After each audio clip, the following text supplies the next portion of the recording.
Bollywood silver screen presenting the dress maker. वक्त होता है सन 1926 का, जहां हमें ऑस्ट्रेलिया के बीहड़ में एक छोटे से टाउन को दिखाया जाता है।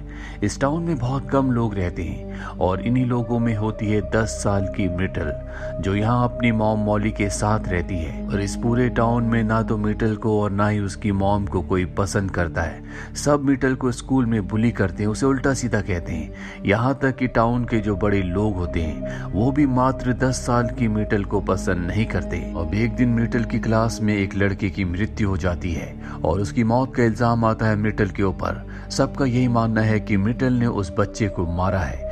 इसीलिए टाउन में जितने भी लोग होते हैं वो सब यही चाहते हैं कि मिटल को सजा दी जाए। इस टाउन के जो पुलिस सार्जेंट है वो मिटल को सजा के तौर पर हमेशा के लिए यहाँ से दूर किसी दूसरी सिटी में भेज देते हैं।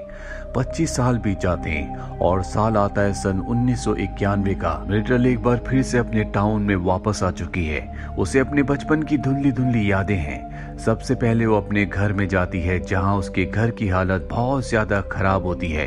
उसकी मॉम मॉली भी वहीं पर है। दरअसल मिटल के जाने के बाद उसकी मॉम की तबीयत बहुत ज्यादा खराब हो गई। वो मेंटली अब पूरी तरह से अनस्टेबल है। मिटल अपनी मॉम को याद दिलाने की कोशिश करती है कि वो उनकी बेटी है, लेकिन उसकी मॉम को कुछ भी याद नहीं आता।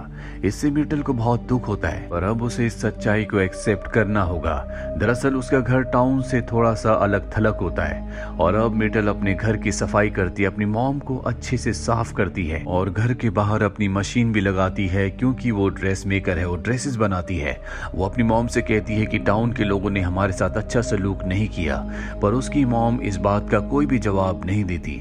दरअसल वो कभी चाहती नहीं थी कि उसकी बेटी वापस इस टाउन में आए, पर अब मिटल वापस टाउन में आ चुकी है। टाउन की हालत पहले से बहुत ज्यादा खराब है। साथ ही टाउन के लोगों को पता चल चुका है कि मिटल वापस आ चुकी है, जिससे कोई भी खुश नहीं होता।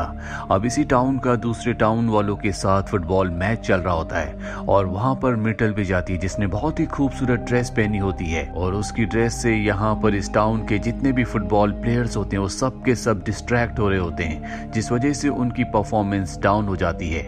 और तभी इस टाउन की टीम का जो कैप्टन होता है वो मिटल के पास आता और कहता है कि तुम यहाँ से चली जाओ, ये मैच हमारे लिए बहुत ज्यादा इंपॉर्टेंट है और तुम्हारे यहाँ पर खड़े होने से सभी प्लेयर्स डिस्ट्रैक्ट हो रहे हैं। मिटल उसकी बात मान जाती है और वो वहाँ से एक दूसरे कॉर्नर पर जाती है, जहाँ पर एक लड़की खड़ी होती है जो बहुत ज्यादा सुंदर नहीं होती। इस लड़की का नाम गर्ट्रूड है। मिटल बचपन में इसी के साथ इसी की क्लास में पढ़ती थी और यहाँ से कहानी फ्लैशबैक में जाती है और ये वो दिन होता है जब उस बच्चे की मृत्यु हुई थी, जिसकी मृत्यु का इल्जाम मिटल के ऊपर लगा था। दरअसल मिटल उस दिन उस बच्चे से बचकर भाग रही थी, क्योंकि वो उसे मारना चाहता था। मिटल छुप जाती है, लेकिन तभी वहां पर गर्ट्रूड ने मिटल को देख लिया और वो उस बच्चे को बता देती है कि मिटल कहां पर छुपी हुई है। इसीलिए वो बच्चा मिटल को पकड़ लेता है। गर्ट्रूड वहां से चली जाती है, यानी कि जब उस बच्चे की मृत्यु हुई थी तो गर्ट्रूड वहां पर नहीं थी।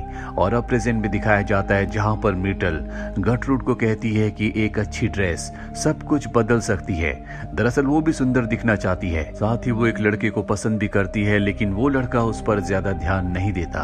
और अब मिटल अपनी ड्रेस चेंज करके आती है। इस बार वो ब्लैक कलर की बहुत ही खूबसूरत ड्रेस पहनती है और अब वो एक बार फिर से उस जगह जाकर खड़ी हो जाती है, लेकिन अब प्लेयर्स की पोजीशंस चेंज हो चुकी होती है। इसीलिए वो उन प्लेयर्स की नजरों के सामने होती है जो दूसरे टाउन के प्लेयर्स हैं और अब वो डिस्ट्रैक्ट होना शुरू हो जाते हैं, जिससे ये टाउन जहां मिटल रहती है, इस टाउन की टीम मैच जीत जाती है। इसके बाद मिटल अपने घर वापस आ जाती है, जहां पर उसकी मॉम को अब बहुत कुछ याद आ चुका है और वो मिटल से कहती है कि बचपन में जिस बच्चे की मृत्यु हुई थी उस बच्चे की मृत्यु गर्दन पर चोट लगने की वजह से हुई थी और इसकी जिम्मेदार तुम थी। मिटल इन सब बातों पर विश्वास नहीं करती और तभी वहां पर गर्ट्रूड आती है।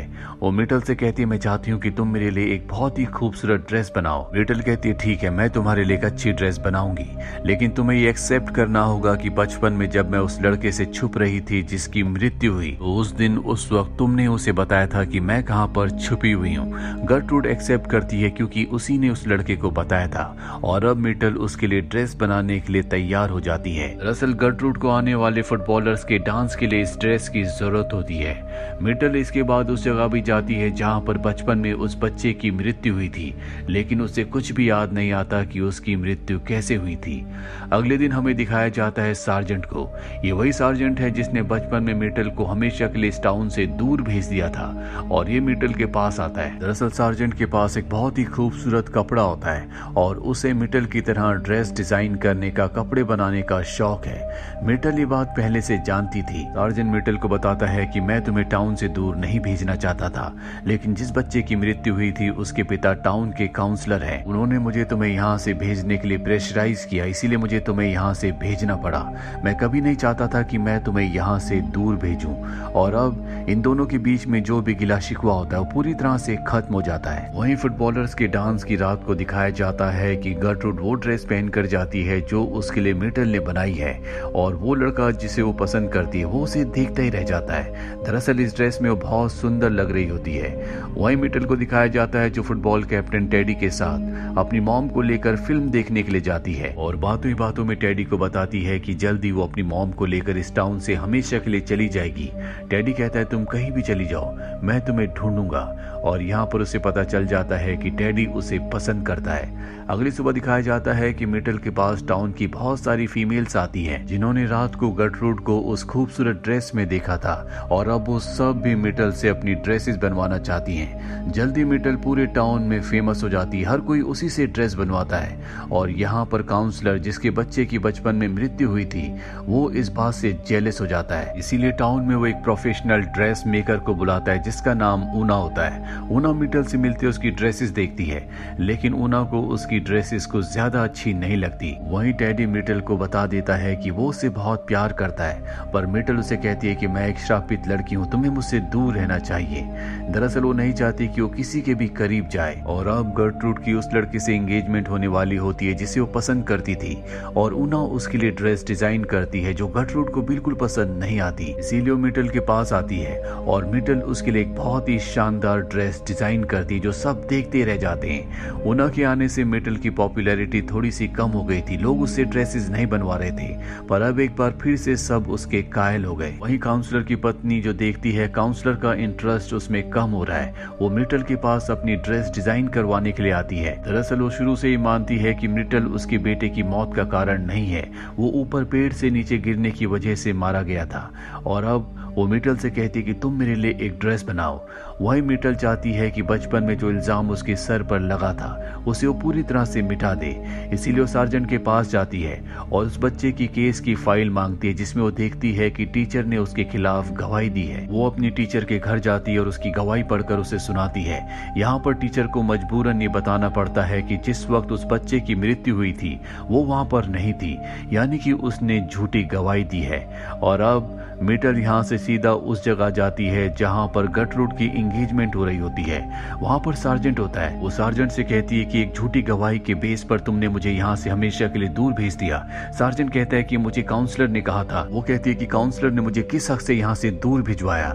सार्जेंट उसे बताता है कि वो तुम्हारा पिता है। ये सुनकर वो पूरी तरह से हैरान हो जाती है। तभी काउंसलर की बीवी वहां पर आकर मिटल को उल्टा सीधा कहना शुरू कर देती है, क्योंकि मिटल की जो टीचर है जिसने उसके खिलाफ झूठी गवाही दी थी उसने काउंसलर की पत्नी के दिमाग में डाल दिया होता है कि मिटल ने उसके बेटे को मारा है। अब काउंसलर अपनी वाइफ को संभालते हुए मिटल को उल्टा सीधा कहना शुरू कर देता है, जिससे टेडी को गुस्सा आता है। टेडी उसे एक पंच मारता है, लेकिन यहाँ पर पुराने जख्म एक बार फिर से हरे हो गए।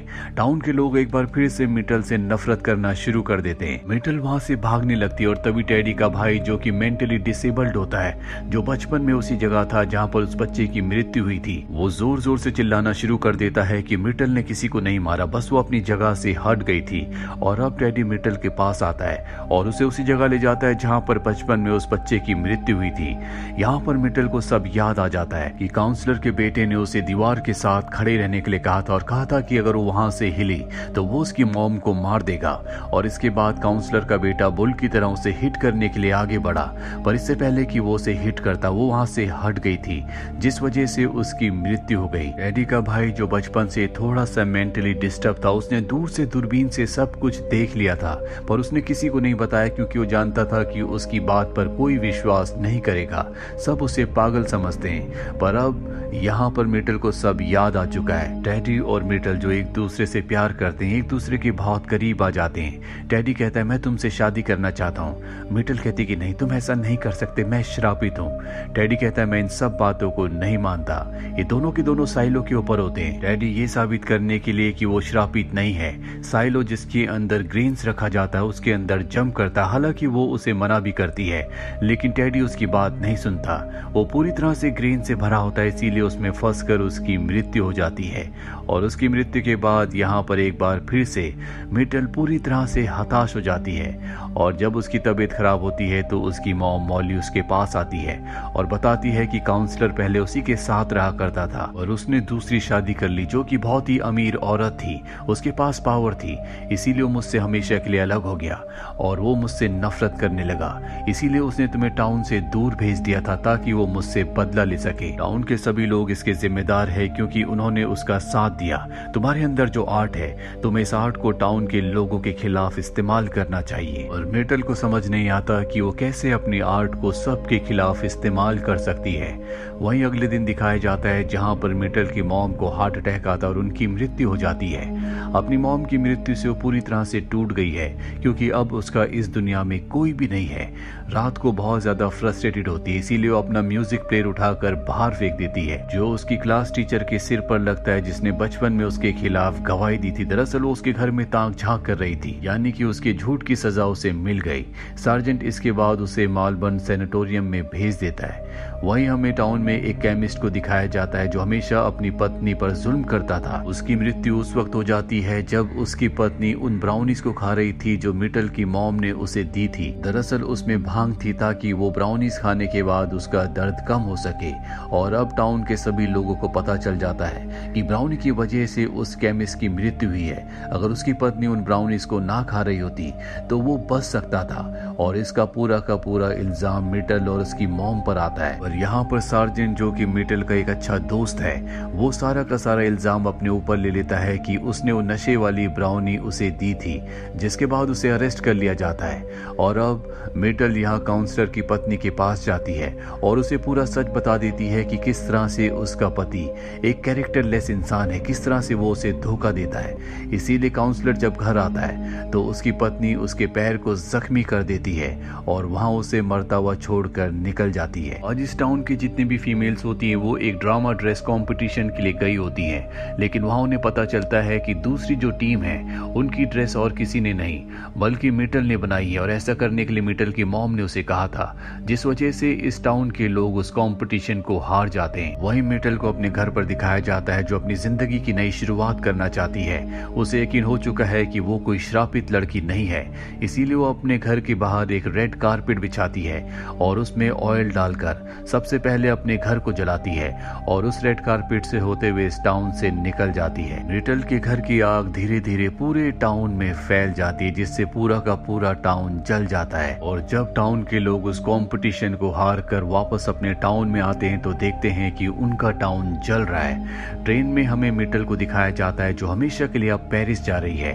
और वो इस जलते हुए टाउन के धुएं को देख रही होती है। और इस तरह से मिटल जो हमेशा से बेगुनाह थी वो अपना बदला पूरे टाउन से ले लेती है।